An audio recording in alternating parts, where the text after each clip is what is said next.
Hello sunshines, welcome to Bunnyfish Crafts. I'm your host Heather, known as Bunnyfish on all of the internet places. And today is kind of like an extra video.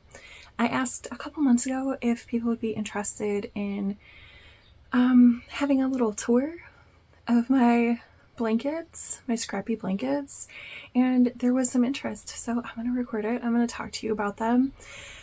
I am going to try to give a reasonable amount of details about projects. I have some finished blankets to show you. I have a bunch of blankets in progress to show you. So it's going to be a little all over the place. My kiddo is home, so there's probably going to be weird cuts and stuff, and people are doing yard work. So there may be gaps where there are cuts in between what I'm talking about because life. Because I'm not in a studio. All right. I would say, and I'm also going to tell you whether or not I would make that type of blanket again. The first one I'm going to show you is a blanket that I will, of course, be making again. And that is mitered square blankets. I love a mitered square blanket so much. I think they're super, super versatile. I think you can do so much with them. And my first Scrappy knitted blanket was a mitered square blanket. I used the blog posts by Shelly Kang to make it, and you guys want to see it? It's a little embarrassing. Okay. This blanket is so old. It is... I probably started it 14 years ago and then finished it 12 years ago or something. I don't know. But even though it's like super raggedy, it has so many memories that even though we don't really use it, I'm not ready to get rid of it yet. Okay. I don't have stats on how many squares it has. I do, but not with me. And this was the first time I made mitered square blankets. The pattern says you can cast on provisionally. I didn't. I ended up doing a crochet border, just single crochet all the way around. And I have some big squares in there. I have some small squares in there, mostly small squares, but every once in a while when there was a big leftover, I would make a bigger square just for fun. I used my own scraps. I used leftovers from friends. A lot of the minis came from the first zombie knitpocalypse. I attended that and met my friends there, and it was so, so lovely. But I distinctly remember a lady. I remember kind of what she looks like, but I don't remember her name because that was a long time ago. She had this basket full of minis for free. This was back when I was a very new, very baby knitter. I did not have a big stash. And I was like, oh, they're all so pretty. I can't choose. And she was just like, just take whatever you want. And I was like, are you serious? So I took at least one mini skein of every color, sometimes two if I really loved the mini skein. So a lot of those came from there. But I don't know, there's just a lot of memories in here of what I made with not so much near the top, but more towards the bottom. Like, I don't want to, okay, it's embarrassing. I'm going to be embarrassed. It's fine. Because my late dog, Molly, she adopted this blanket, and so like she dug in the blanket a little bit, so there are some holes, and I know I should just get rid of it. I know this, but it's Molly's blanket, so I haven't gotten rid of it. I am just holding on to it. Also, there were a bunch of minis that I didn't know the fiber content, so some of the squares are felted completely, which is fine. You learn and you grow, and it's fine. this blanket also went through the washing machine and dryer because my then live-in boyfriend would like throw it in the washer and dryer. Whatever, it's fine. I make things to be used and to be worn and to be loved. And oh, this is a Nooch fiber yarn. I remember that. There's so many memories in it.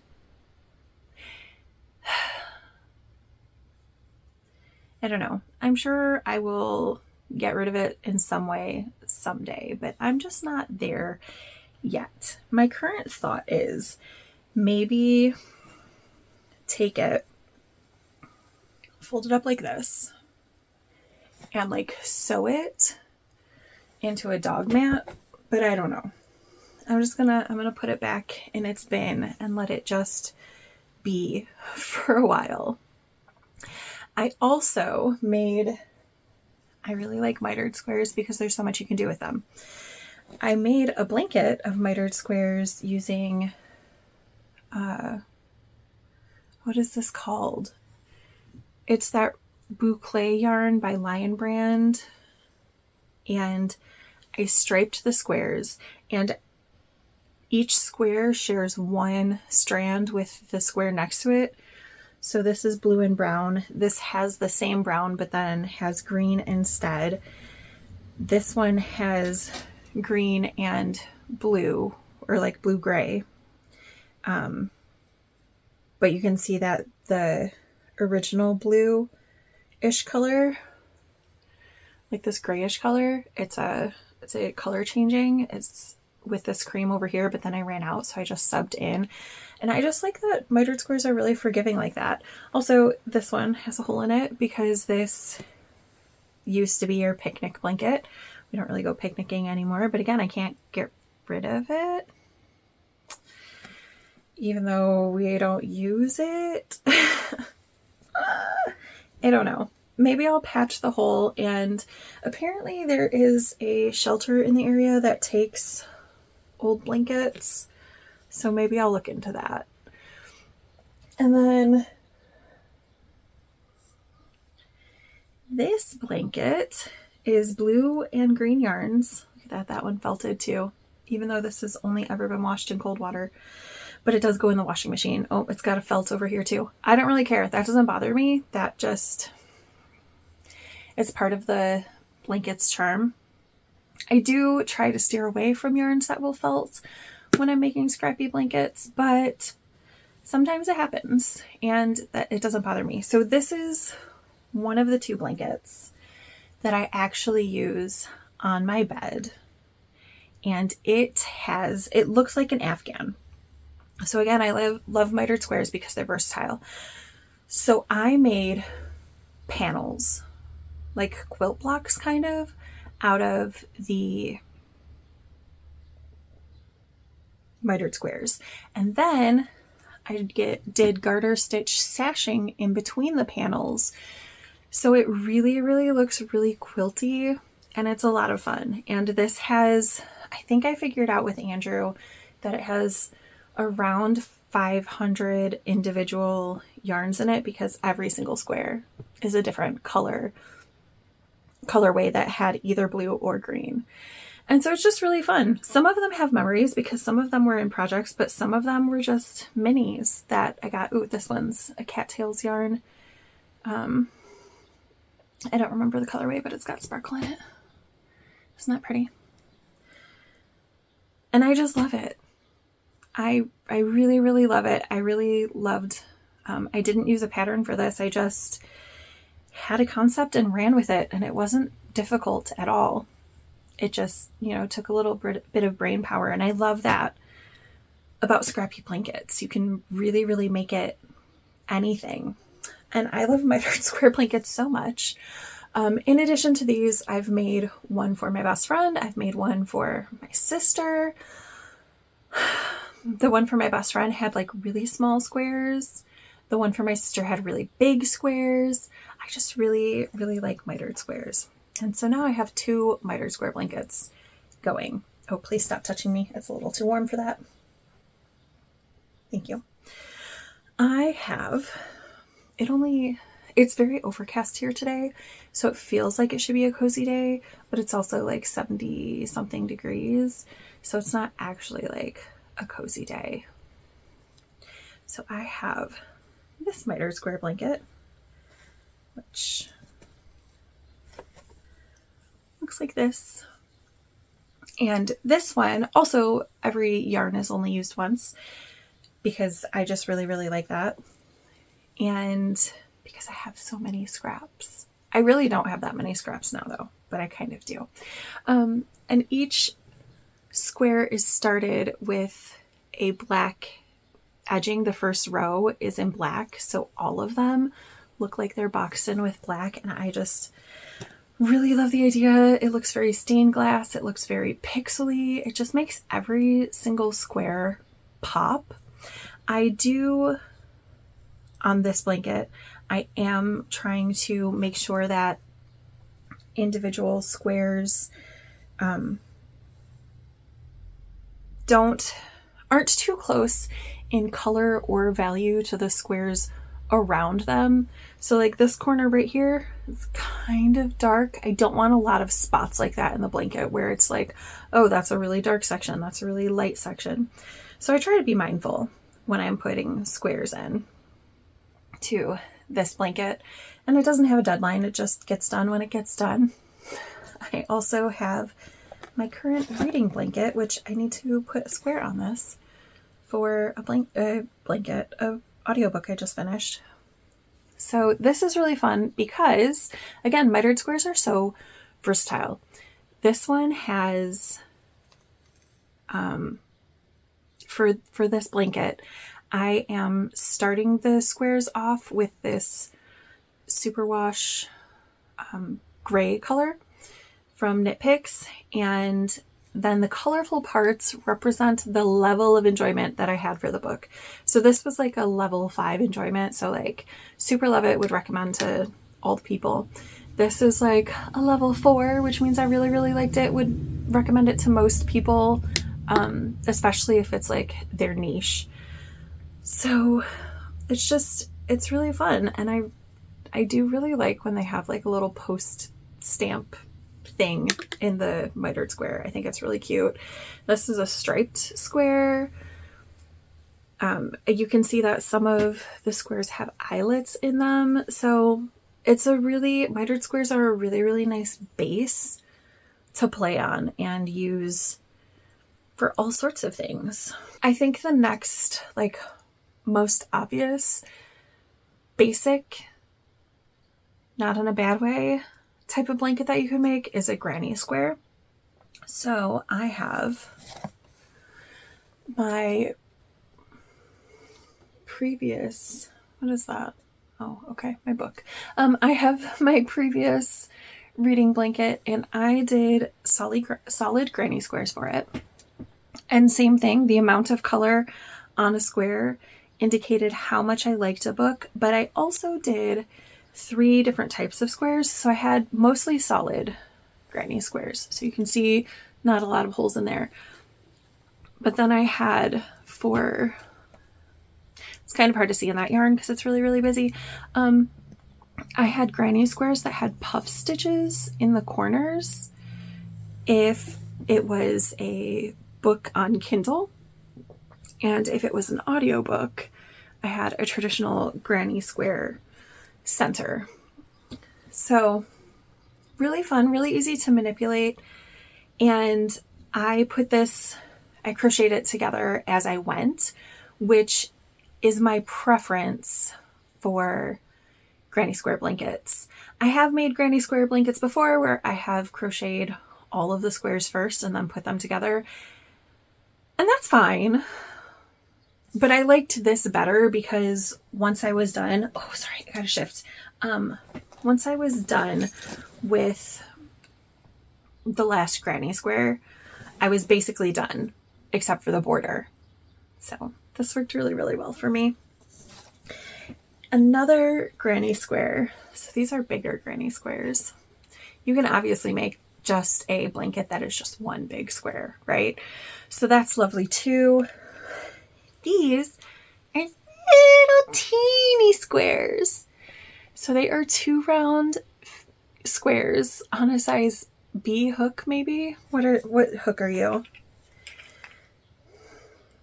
A 2.0 millimeter hook. This was on a J hook.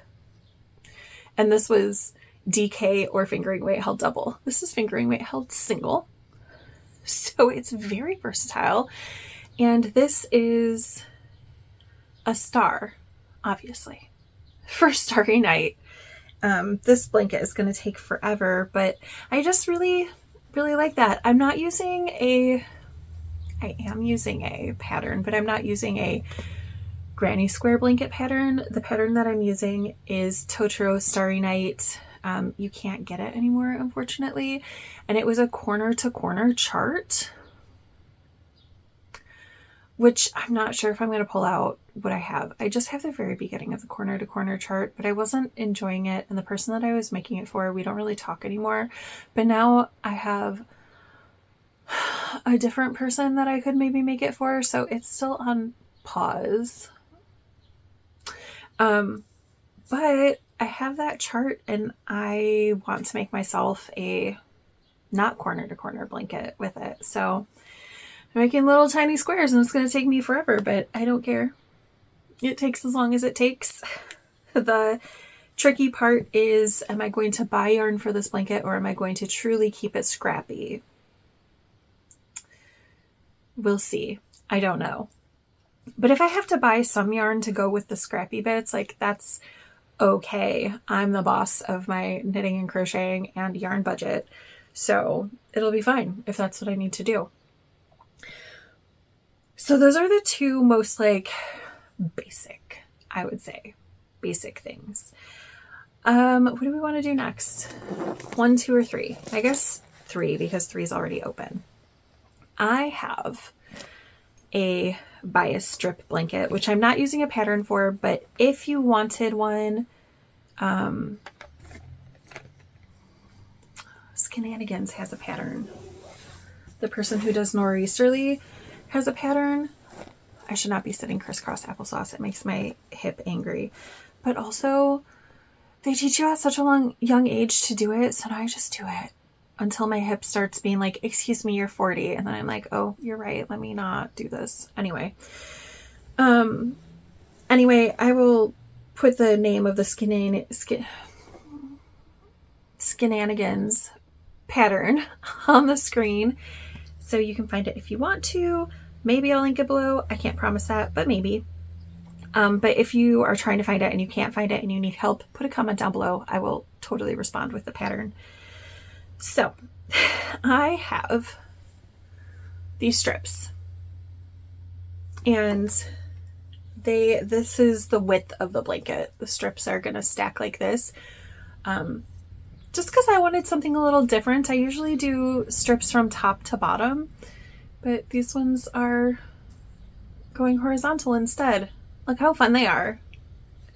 Oh my gosh. So for me, this blanket has rules where if I'm using a self-striping yarn, I use an entire repeat of the color. So like this is one repeat of this colorway. That was from Penguin Soup. These 2 stripes is one repeat of a 716 knit yarn. This is one repeat of, I don't know the dyer, but I got it from the ZK as a mini, like as a leftover. It was from the first ZK, someone's leftovers, but I don't remember what the dyer was. And like this, it was a Lion brand commercial sock yarn. So one pattern repeat if I'm using a self-striping or self-patterning yarn.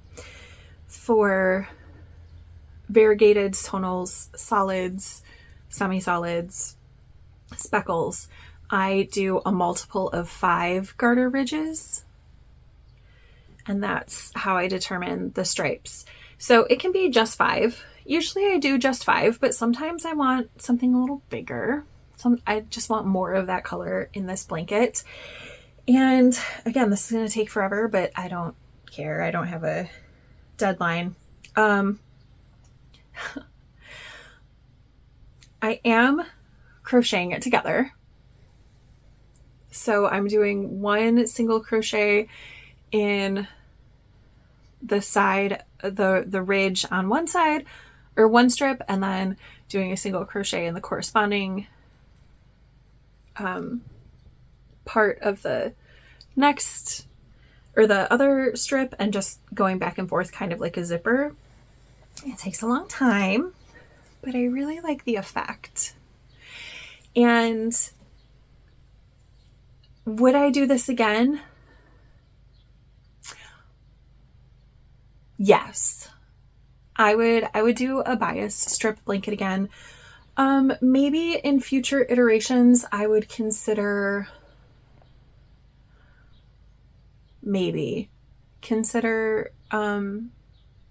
doing something more like the nor'easterly, where you join as you go. But also I don't mind joining it like this. I just start joining the next strip that I'm going to attach when I'm getting kind of close to the end, and just do a very, very teeny bit of joining every time I pick it up. So probably when I'm like about 75% of the way done with a strip, every time I pick up the project to work on the strip, I just do a total of 20 joining stitches. And that doesn't go very fast, but it does get joined eventually, and it's just really cute. So I have 6 strips finished. I'm working on the 7th, and then I have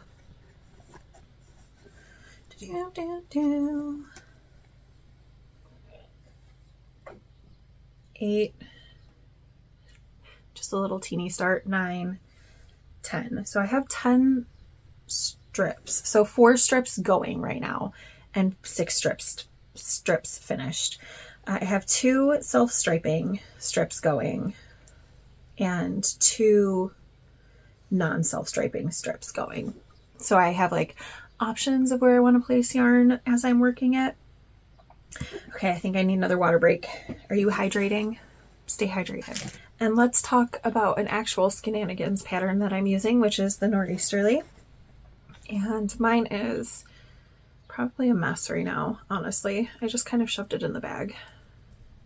So this is not the way that the pattern says to work these strips, by the way. It's just the way that I like to do it. So this is my nor'easterly. I have 4 panels going right now. So this panel is Tracy yarn. This panel is green yarns. This panel is random yarns. Like, I kind of started out gray and speckly, but we'll see how it goes. And then this panel is yarns from projects from 2026. It's not all of the yarns that I used this year. Some of them just either I didn't particularly want in my blanket, or honestly, there was one that I totally forgot to put it in this blanket, and it went right into my sister's jelly roll-ish blanket, which I didn't even bring over here. Next time I pause for water, I'll grab it. But I have 4 strips going, and I have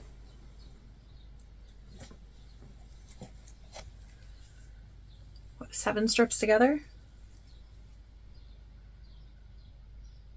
Ooh, 8 strips together. So this is, that's like a third of a blanket. Maybe more than a third. I just had to measure my bed with my body. And that my bed from fingertip to fingertip, my bed is that wide. So this is almost, like this would be halfway. That's pretty close to halfway. This blanket is like a third of the way done.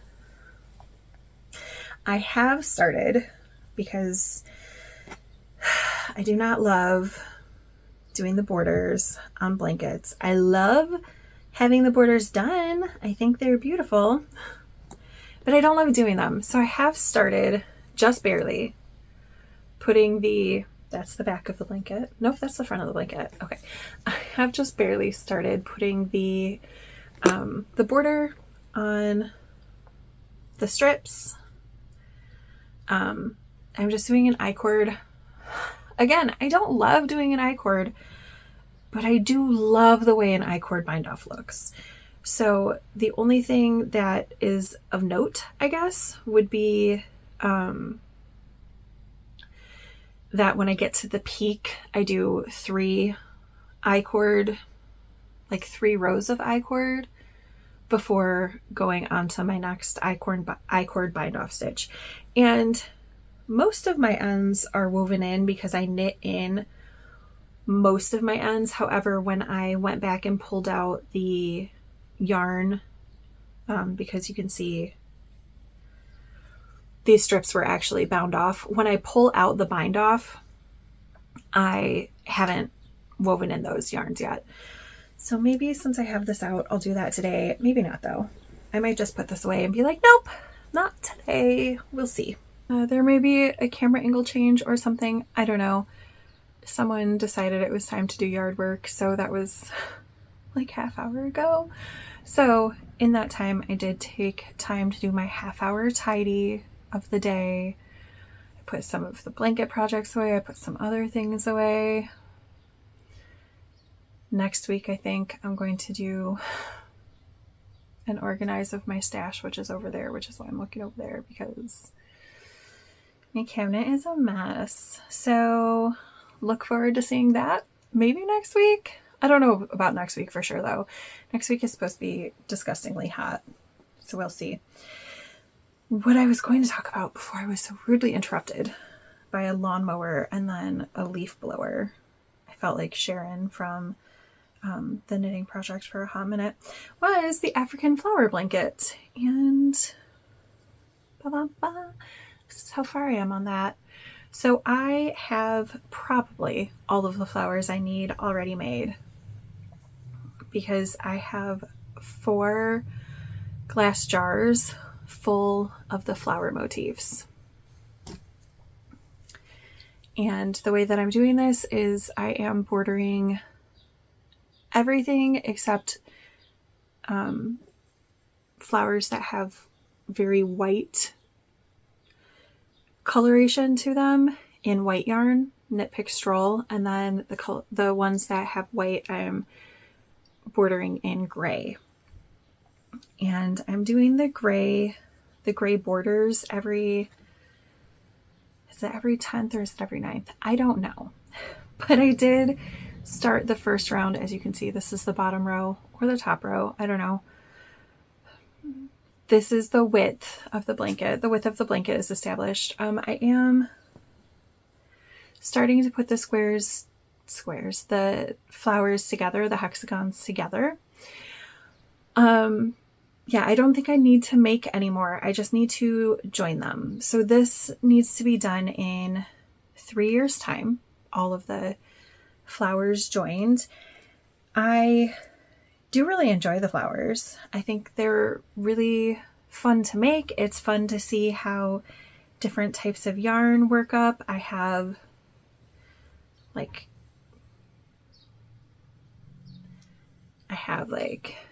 variegated, I have solids, I have that's kind of a solid. I have like a tonally speckly one. Somewhere I have self-striping. Do I not have a self-striping? Oh, this is a self-striping flower. So it's just fun to see how the yarn works up. I think that they are very pretty. Would I make this again? I don't know. Not because I don't like it, but because I've already done it. I do think it's really pretty, but it doesn't have the same appeal as a mitered square or a granny square for whatever reason. I don't know why that is, but I don't know. I do have a bunch of flowers made already, so we'll see how many I need for the blanket. If I have a bunch of flowers left over once the blanket is put together, which I don't know. I don't know how many flowers I need. I haven't done the math to figure it out. And so therefore haven't counted the flowers. Do I want to do that today? Okay, I will do the math and then cut it in here. So I am enjoying it. I made all of this using a size F hook fingering weight yarns. The gray centers are all scrappy bits of yarn. The flowers are all scrappy bits. I'm pretty sure that every flower in this blanket is going to be unique. I don't think that I've done doubles of any of the colors. And I'm doing half flowers on the edges. So hopefully that works out, because again, I'm not using a pattern for this because I don't really use patterns that often for blankets. But I'm liking it. I think it's going to be very, very beautiful. It's very, very my daughter. If I have a bunch of flowers left over, like a bunch, I might make a second one for my niece because I think she would enjoy it. She's very, like, her style is very granny core. And I love that about her. I have here probably my biggest undertaking. Maybe not. No, I think it probably is. So this is the Beekeeper's Quilt by Tiny Owl Knits, and it's beautiful. The hexapuffs are made to pattern. However, my joining of the hexapuffs is not how it is in pattern, because in pattern you're just supposed to join the puffs at the corners. And if you look at some of these, I started out just joining them at corners. But then I washed the blanket. Well, I washed part of the blanket. Something must have spilled on it or something. I don't remember. And I washed it. And then the gaps in the blanket became super, super apparent. And I did not like the way it looked. So I'm doing something that's way more time consuming. I am mattress stitching each and every one together. And it's very time consuming, but look at how like beautiful and solid this is. This is going to be the ultimate weighted blanket because all of my puffs are stuffed. So I don't know if you can see how thick that makes it, but they're squishy. And my hexapuffs are stuffed with a variety of materials. Some of them are stuffed with polyfill. Some of them are stuffed with leftover yarn scraps. I have one puff in here that I'm definitely not going to be able to find just by looking. That was made out of the toes of a very precious pair of socks that I made for myself. Oh wait. This is that very precious sock that I then turned into like a, this is made from the toe of that very precious sock. See, it's patched. I think that one is stuffed with like part of the sock that I had to cut out because it was also ripped up, but it's still yarn, right? It's still stuffed with yarn. So different things to stuff it. It's very heavy. It's very weighty. And this is maybe a sixth, maybe a quarter now of the blanket. I haven't laid it out in a while.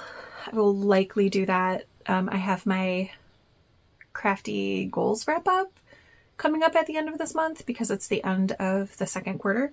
So I'll probably lay out the blanket and take another picture because I have established the width of the blanket. So this is how wide it's going to be. It's the size of a queen size bed.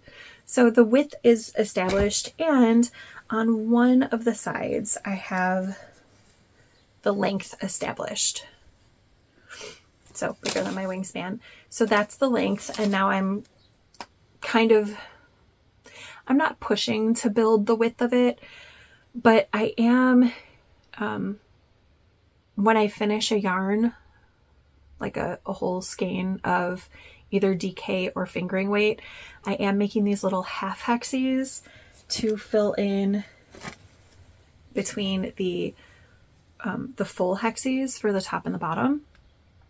So I'm slowly working the width on the bottom, but I'm not like focusing on that. I'm just trying to fill in the blanket in general so that all of it can look as pretty as this. Oh my gosh, this blanket is so pretty. And it's for my oldest kiddo. And I have pictures of my oldest kiddo like sewing pieces together for this. Just so many memories. This yarn was a pair of socks for my littlest. This was a pair of socks for my friend Lisa. Made these for my sister. Made this for Nova. I made this for one of my nephews. Oh, this is another toe of a sock. I knit Colorwork socks. They're my bird socks. What are they? I don't remember, but I have beautiful Colorwork socks and the toe was too tight. So I just cut off the toe and reknit to make it bigger. So instead of like throwing away that, I made it into a hexapuff. That's really fun. So yeah, just a lot of memories, a lot of good things. Not all of these were projects, but some of them were. This was a project, and like this yarn was really precious, but I don't remember what that project was. I just remember it was really precious. A lot of these I made myself, but some of them I have repeat colors. So like these two are the same, and I think I have more of them down the side. But some of these were made by other people. Let's see, I'm going to find some made by another person. I can't now that there's pressure. Oh, this one's slightly bigger, but this was sent to me by a friend. She made maybe like 20 and then decided that this project wasn't for her. I had another friend who sent me about the same amount, like made the same amount-ish, 20-ish. I was like, I'm not going to make that. Do you want them? Yes, I want them because I am going to make this. And I have a lot. I have a lot of hexapuffs. I did the math and I need 900 something. But this bag is full of, I call them hexi pods because I was sewing them together in these corners, right? And then I was sewing them together again. So I have a bunch of hexapods in here that need to be sewn together, and then sewn into the blanket. And then I have 3 jars of hexapuffs. So probably enough for the blanket. Would I make this again?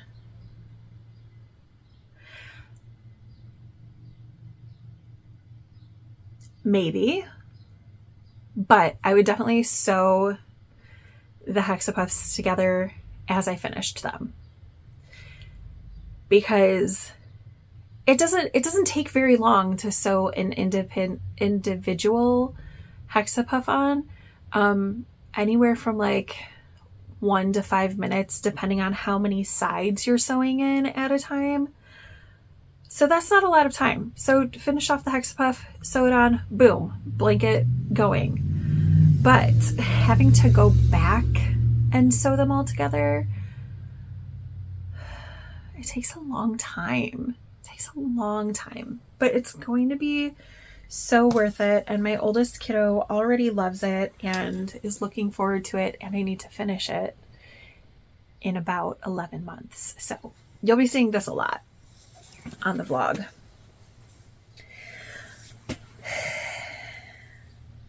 can I talk about this one last? I'm going to talk about that one last because I feel like that's my like blanket of shame.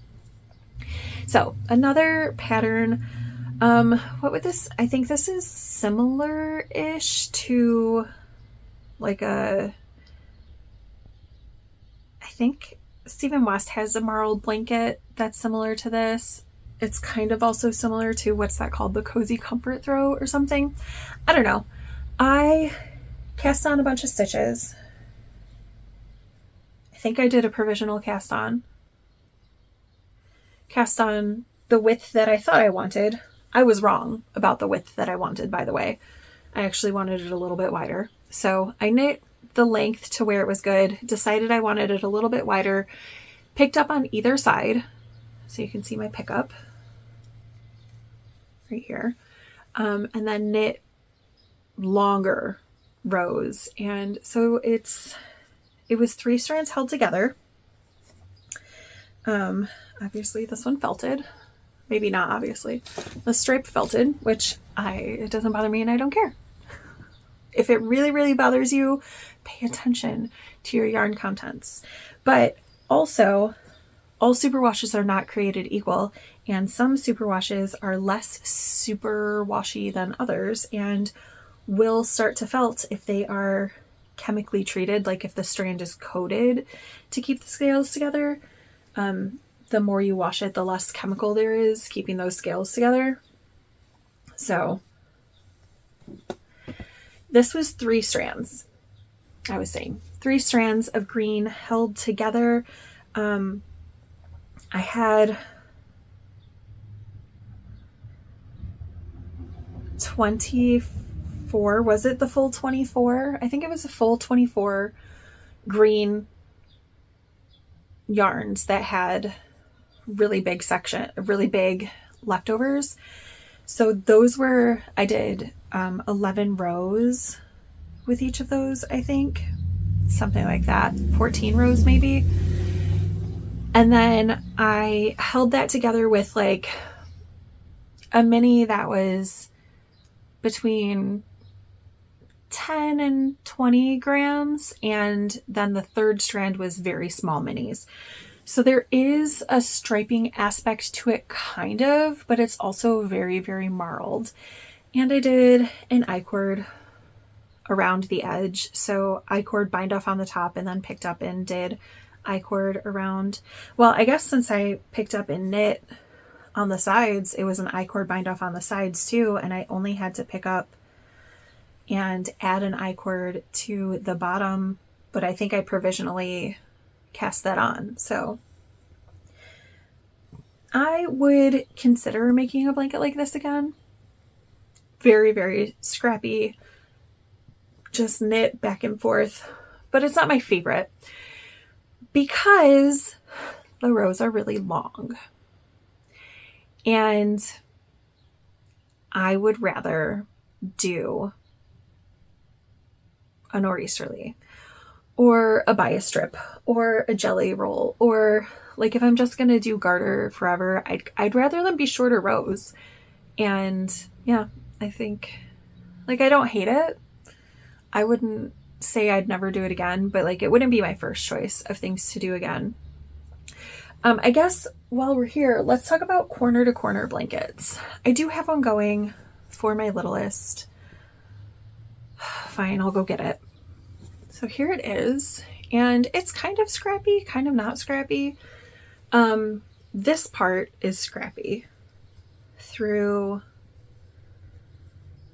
maybe this pink, I would say. No, even this I think was a leftover bit of purple. So those are all leftovers. This blue section is a whole ball of yarn. This purple was maybe a leftover and the pink is a leftover, but this blue that I'm using now is, if it's not a whole ball of yarn, it is very close. And it's a corner to corner blanket. I have made many of these in the past several years, and it's not my favorite, but It's very easy to do. It works with scraps really nicely, and it's super easy to pick up and put down because you can just pull out the loop anywhere and leave the project hanging. It's not as, like with this blanket,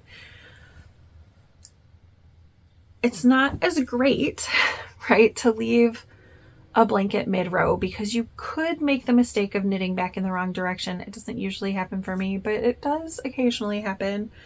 Or the stitches can fall off the needles. Anything could happen. So this is easier and it's pretty mindless. I don't know, it's not as joyful for me to make as many of my other Scrappy projects are. Will I continue to make them? Yeah, probably, because it's easy. It's pretty mindless. It's just not super joyful. Okay, we're getting down to the end. So I have a mess. What is going on here? There's so many things going on with this blanket. This is a Jelly Roll inspired blanket. And I say that because I don't own the pattern. I saw when it came out, and like I looked at the pattern photos and I was like, oh, that's basically a nor'easterly with no chevron to it. So since it's less complex than the nor'easterly, I'll just take what I know from the nor'easterly and make it. I'm not saying don't go buy Kay's pattern. I can't tell you. Kay Jones, the Jelly Roll. If you want it, go buy it. I just didn't, so I can't actually recommend it because I don't know about how it's written and stuff. Mine is joined with the join from the nor'easterly blanket. So here's the Jelly Roll inspired blanket. I have started the I-cord finish for it because, again, I love the way it looks.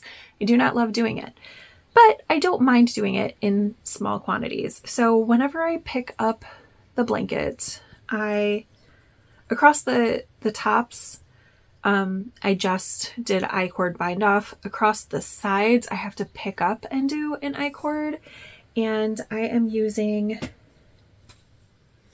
this green Knit Picks yarn worsted weight to pick up the stitches along, and then doing an I-cord bind off with those stitches using this Knitted Wit, what is it called? Fairy Lights, maybe?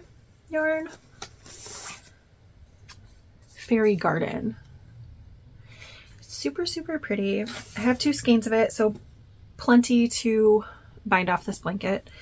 And honestly, probably use the yarn for something else as well. But I have plenty. Am I halfway down the side yet? I don't know. I think I said that every time I pick it up, I bind off 10 stitches. Oh, that might be just under halfway. It looks like I'm just under halfway done binding off the side. Exciting. Because then I'm only going to have to worry about I-cord once I start or finish a strip until I get all the way to the end. And then I'm going to have the whole side to do. Actually, I won't have the whole side to do because I will likely work up the I-cord as I'm working up the strip. Do I want to try intarsia-ing that? I don't know. That's far away. That's really far away. Would I make this again? Oh, let me tell you more about it. Sorry, before I get there. So my strips are 18 stitches wide, just for fun. I am holding 3 strands of fingering together, or a DK and a fingering. Sometimes it's 3 different strands. So like this is 3 different strands. This is right here for the self-striping. This is 3 strands of the same yarn held together, done kind of like how you would chain ply to keep the stripes together.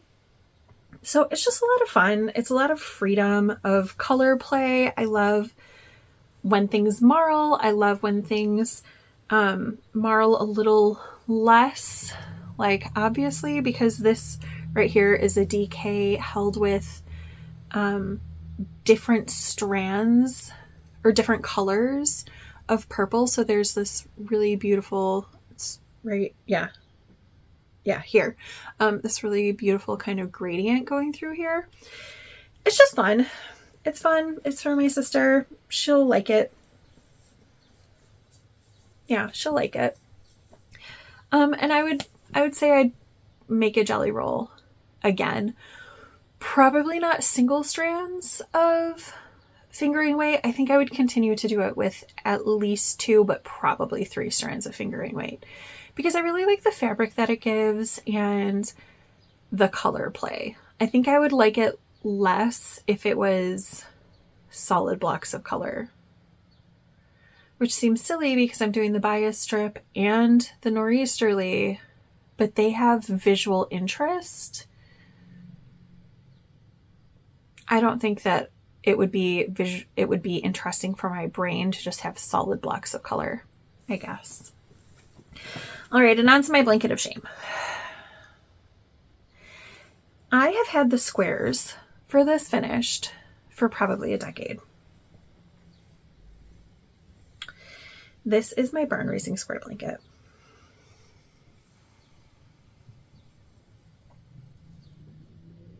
Look how beautiful it is.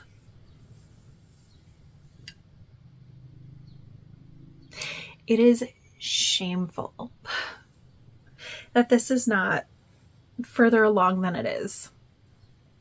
But when I started this, I used a barn raising square pattern and it said to bind off the squares. So I did. I bound off the squares and I thought I would match or stitch them together, but I hated how that looked.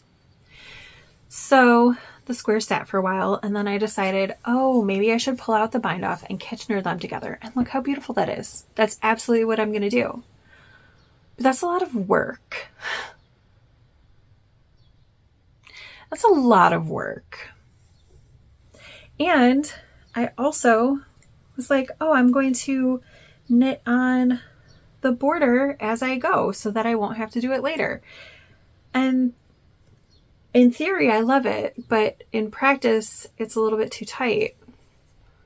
So I've ripped it out and I've restarted that part, just barely, but it's something. But it's just, I want this blanket finished,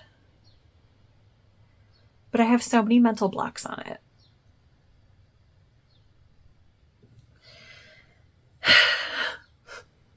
What I need for this blanket is to go on a knitting weekend and take this blanket and make it the focus project, because that would give it the most attention it needs and deserves. Am I going to do that? No, not currently. Maybe when my children are both out of high school and I have a little more freedom. So maybe in the next 5 years, this will be done. I would like it to be done. I would like it to be done by 2030. Oh man, did I really just say that? Did I put it out into the world that I want this done by the end of 2030? Means I gotta get working on it. It's beautiful. I love it. Would I make it again? Yes, if I attached the squares as I went. And I would still knit the applied border as I went, but I'd be a little more mindful about the gauge of the border and the squares. It's beautiful and I really like it. I just need to do it. Editing Heather here. There are a couple things that I did not mention in this video that I feel like are kind of important. So first, you may have noticed that I do I-cord bind-offs a lot for my blanket. I just think it's a very beautiful finishing. For me, I have learned that I need to go up 2 needle sizes to make a really good I-cord. That like has the right amount of stretch, the right amount of whatever. Just the way that I do I-cord, I need to go up 2. It sounds like a lot, but I need to. So my reading blanket that I'm currently knitting, I am knitting the squares on a US size 5.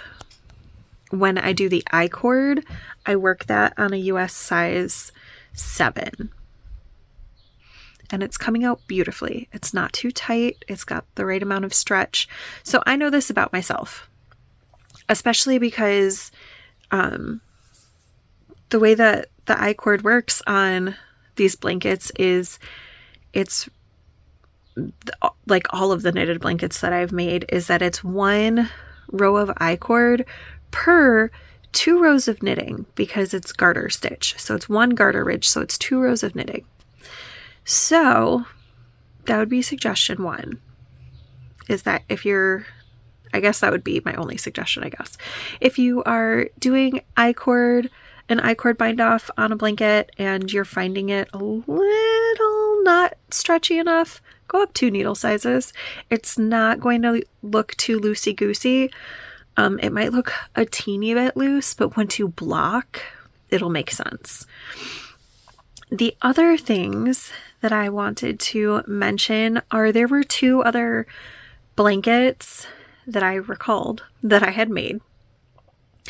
A linen stitch blanket, which I finished earlier this year. Would I make that again? I don't know.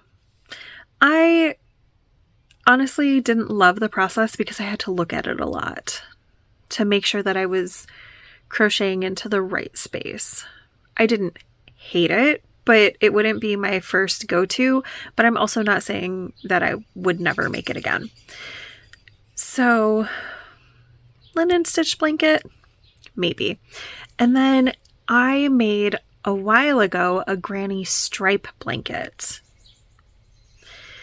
And again, it has the long rows, but I've been doing granny squares for so long that I can do them in the dark.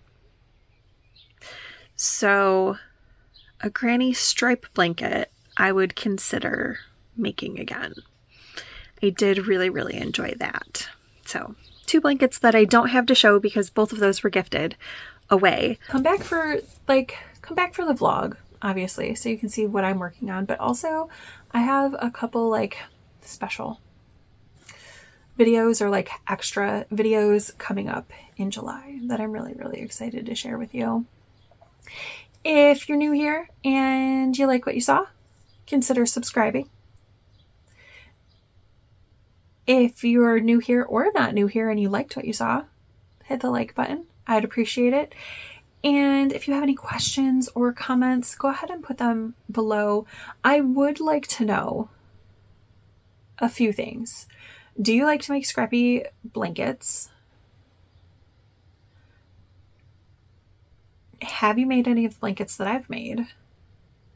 And do you have a favorite pattern that I have not made?